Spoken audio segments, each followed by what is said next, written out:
हरिबो और एक बार हरिबो और एक बार हरिबो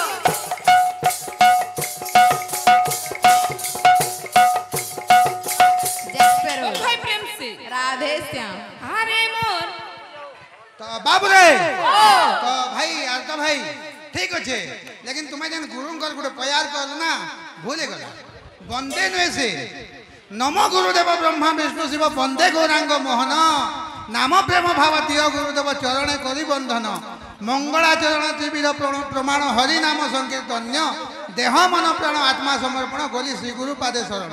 तो ता श्लोक गुरु माने प्रणाम मंत्र काना अच्छे जानी छो हेटा नुआ नुआ सिखु छन ब्रह्मानंदम परम सुखदम केवलम ज्ञानमूर्तिम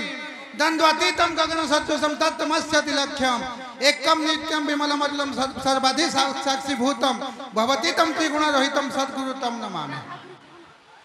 सदा के आगे मन को पचरे देखो और तमे जेंटा कहिछो ना हेटा बिल्कुल जय बोल राधा माधव की जय भाई प्रेम से राधे श्याम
ये मोर कोला नाउनी